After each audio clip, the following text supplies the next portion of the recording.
Лосян! Лосян, братуха, ты где? Он нашел меня. И что нам теперь делает? Меня сейчас в бабайку тащит.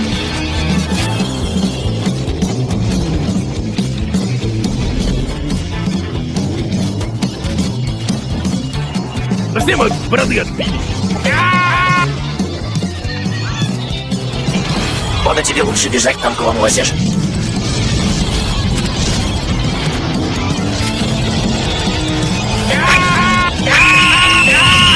Чиполлино.